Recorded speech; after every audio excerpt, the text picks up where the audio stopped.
Hey everyone, Hannah here, and welcome back to Finance and Fun Stuff.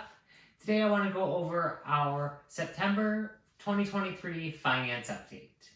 This is coming out rather late. We had a pretty crazy start to the month, and then I ended up getting sick, so I didn't really feel well enough to be able to put this video out.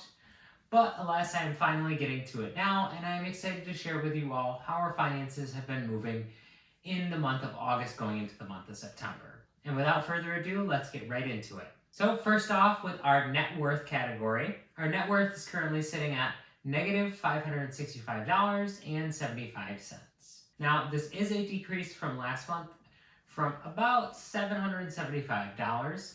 And while this is a very stark change in our net worth, it's important to remember that we did have a lot of money saved up for a vacation that we went on in August. And so since we spent that money, our net worth inevitably went down a little bit.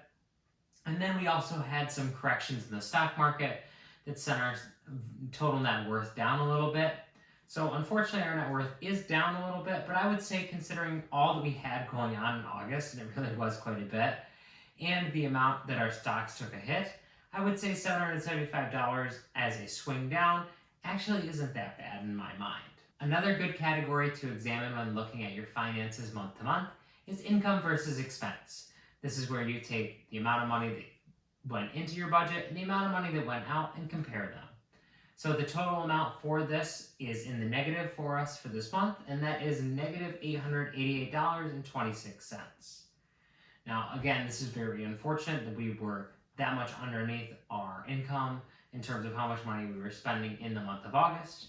But again, just because of the way that the month fell and having all of the busy things that we had going on in the month of August, it unfortunately ended up looking this way. But because we were so smart and budgeted for these things over time before the events actually came up, I don't feel bad about our net worth going down or the fact that we were technically spending more than we were making that month, because we saved up the money beforehand and we weren't just flying by the seat of our pants, which is a real win in my book. So next up, we're going to be taking a look at our spending totals for the month of August. This is always the most fun part of the video, because you get to see exactly how much we spent in specific categories and category groups. Right off the bat here, you're going to see that our US wants is pretty darn high, but again, this is the same month that we had Moonrise, so I don't consider this that bad, because the vast majority of what is sitting in here inside the US wants category, all but about $150 of it, is from that Moonrise trip, and we ended up being able to come out of that looking pretty good. So all in all, I consider that a real good win. My personal wants on here is a little under $200, which is right about where I want it to be. If I could have it be $200 every single month and just be completely consistent, that would be great, but we all know I don't have enough self-control to do that, but it is nice to see it when I do rein it in on these specific months.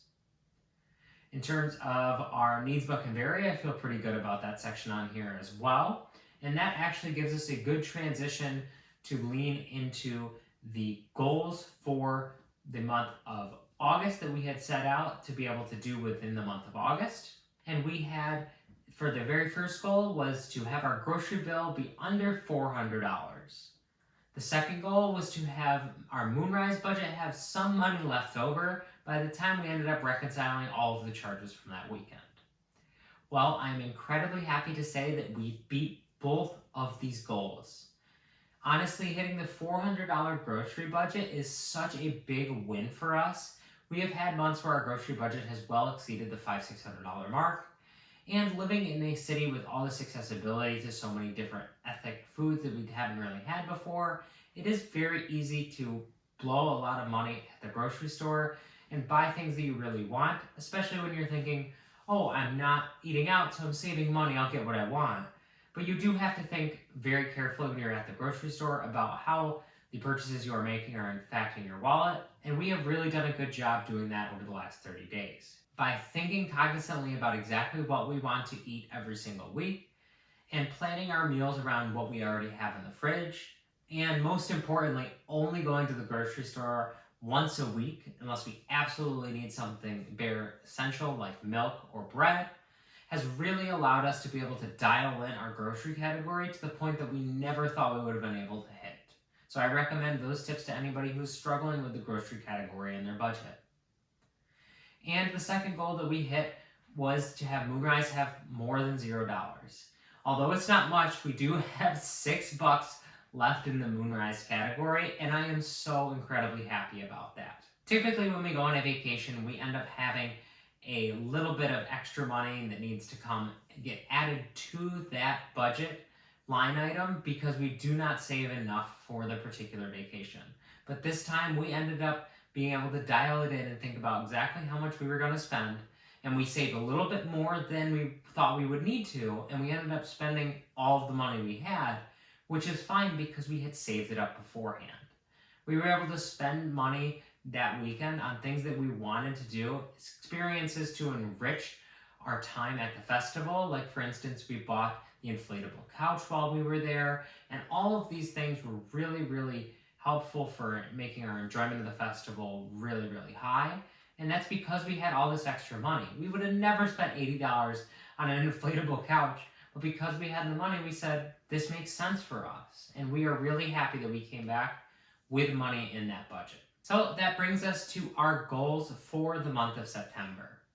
These are goals that we want to hit by the end of the month of September. And the very first one is to have our line items for both Lost Lands and the beach, these are 2 vacations that we are going on later this month, have more than $0 when we come back from those trips. So this is leaning on the same thing for Moonrise. We want to be able to put enough money in there that we can confidently say this is going to be enough. And even if we end up spending more than we think, we have still prepared for that to the point that we still have money left over. At the end of the day, you have to be honest with yourself and prepare for the amount of money that you're going to spend, not the amount of money that you want to spend. And it's the only way to prevent yourself going into debt just by thinking that you can achieve more than you actually can. It's okay to admit to yourself that you can only limit yourself so much, and that's exactly what we're trying to do here. And the second goal for our budget for the month of September is one that isn't exactly measurable, but we will be keeping track as the month goes on exactly how often we are doing this. And we want to be more preemptive with checking our budget before we buy things. So this is something that they preach in the YNAB courses when you are using the You Need a Budget software. It's to look at your budget and say, hey, do I have money in eating out? If you want to go out and get Chipotle, you look at eating out and you say, okay, well, if I have $10 in here, I can get Chipotle. Or I only have $8, so I need to be able to get $2 from somewhere else to make that trade-off. This allows your mind to be able to make those trade-offs and decide in the moment, is it really worth borrowing from my car insurance or possibly something else to be able to feed this temporary need?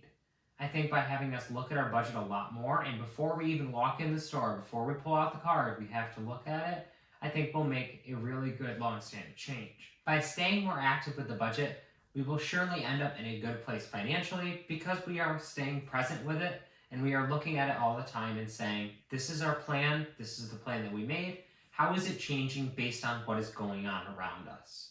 And that, at the end of the day, is exactly what budgeting is. It's making a plan and then figuring out how to adapt it along the way. So I hope you enjoyed this month's edition of our finance update. Sorry this was a little bit delayed, but I'm happy to get it out to you all now, and I'm happy that the numbers are still all correct as we are going off of the very end of August for last month. So these numbers are all still correct for you anyway. If you enjoyed this video, please make sure to give it a like as it really helps this video grow and spread out around YouTube.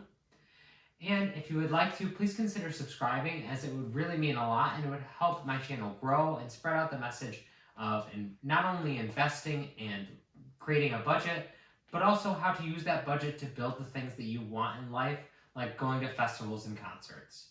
Thank you all so much for watching and take care.